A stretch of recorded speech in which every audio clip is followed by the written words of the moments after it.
Well, let's just jump straight into the conversation in regards to Manchester United and the transfer window. It's been a busy 48 hours, not just incoming with Patrick Dorgu, of course, coming through the doors, but also outgoing Marcus Rashford. Seems to be the deal is pretty much done, pending an official announcement on loan to Aston Villa. We spoke about Rashford a lot in the studio in the past few weeks in regards to the situation. A deal that maybe makes sense for all parties, but I don't know what you think of the situation, Nikki, because you worked with him. Do you feel it is just as simple as he's not training well, or do you feel there's a bit more to it? No, I think knowing Marcus a long time, I think there's more to it. I think he's not a guy that will just go onto a football pitch and not train well. He's obviously got underlying problems that he's had for a couple of years now off the pitch. I'm not sure what they are, but it's obviously affected his mindset on the football pitch, because one thing he's got is unbelievable talent. He's not shown that probably for 2 years now. He has done in little spurts, but not like you have to do if you're going to play regularly at Man United. And I think it's probably the right thing. Well, it is the right thing for both club and player. He can now get a fresh start if it goes through and go and show people what Man United are missing, and I think he will do. For the club, I think they're going to get some money in, and obviously, hopefully, a boy that can go and get either his career back on track for Man United, or he'll go and get himself more valuable for Man United when they sell. Do you think it's not just Rashford's, I guess, off-field issues, but to some level on a club perspective, that he is also being forced out as well? Do you think there's a bit of that? No, I don't think you're going to get forced out, in my opinion. I think if he doesn't want to go, he doesn't go. It's quite simple. He's got a contract at a football club and he's not playing anyway, so he could sit there and not play. But he's still training with the first team, but he's not even in the matchday squad. I mean, they'd much rather, Ruben Amorim came out to say, I'd much rather have the goalkeeping coach in the matchday squad than Marcus Rashford, but he's training with the first team still. Yeah, but I mean, to be fair, I think you can blame the club all you want, but Marcus is a good lad, and I think if he's honest enough to sit there and never speak about it, he's not acquired himself, applicated himself as well as he should do as a Man United player, and ultimately you've got to look at yourself sometimes. We all make mistakes. He's made quite a few over the last few years, but he's a massive talent, and hopefully he can go to, if it is going to be Villa, and get his life and his game back in hand. It's not that long ago. I think it was in this month, actually, February, was when he made his first team debut. He's got 2 goals, if I'm not mistaken, in Euro, and that started a whole talk of the potential of Marcus Rashford being a world-class player. But he's now seems to be moving to Aston Villa on loan. Do you think he will be able to make an impact at Villa, considering, Gary, that left-hand side role where he prefers to play? You have the likes of Jacob Ramsey, who's coming into form, Morgan Rogers as well in talks.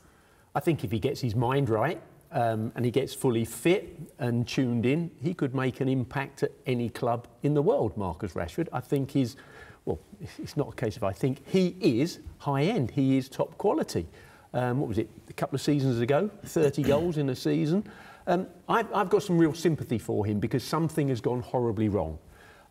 Exactly where and who's to blame, that's the difficult bit, but when you've got such a talent as him, being paid so much money by such a big club, the 12 previous games from this one, he hasn't featured. Something's wrong. So is that the player? Is that the manager? Is that how the club have looked after him? Is it a combination of all of them? But it's horribly wrong. Yeah, that 30-goal season was his best record so far, but some of his numbers have not been the most consistent when it comes to Marcus Rashford. The drop-off in the last 2 seasons is pretty stark if you look at the numbers, considering including this season, of course. Do you think he will be a guaranteed starter at Villa, Sharpie, considering, I mean, Aston Villa's going to fork out, what, 70% of his wages?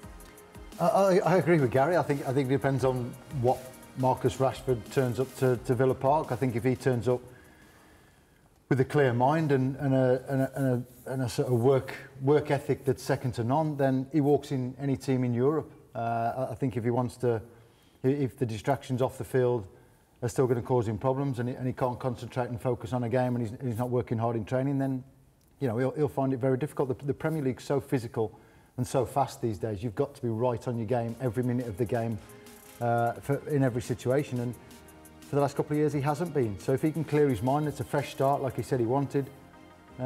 He's a match, and he's a star player for any team in England or in Europe. I think he's an unbelievable player with unbelievable talent, and it's just a shame to see the way his career's gone at Manchester United so far. What does he need to change, Marcus Rashford himself, in order to have that impact at Villa? I think he's got to get his head right, wherever that is, because if you're not right in your mind, playing football is the most difficult thing to do, because you're scrutinised by all the press, all the TV, the fans. your friends. It's a small world in Manchester, but the view around it is huge, as you know. If he can get his head onto a football game and whatever's going on with him, you don't know, we're all speculating, you know, if something off the pitch is going on, something's not. But one thing's sure, he's not enjoying his football, he's not for 2 years, so he needs to get back to enjoying what he does well. And not only does he do it well, I think it's a shame, like Sharpie said, it's sad, because 2 or 3 years ago, you're thinking he's going to be like Mbappe, he's going to be that kind of player, that kind of star, he's got that talent. And we just hope that he can go and do that for 2 different reasons, for himself, to go and get his life back on track. Do you think he can still reach that level? Yeah, he can. I mean, he's unbelievable. Natural ability, his pace, his power, his size. He's got everything you need to be a top player. The biggest thing about being a top player and being a top player for years and years and years and years is the mentality and the mindset, and that's that's what he's got to get right. Yeah, it's just such a shame, because 2016, was the year in February that he scored that brace as an 18-year-old for Manchester United for his first team debut.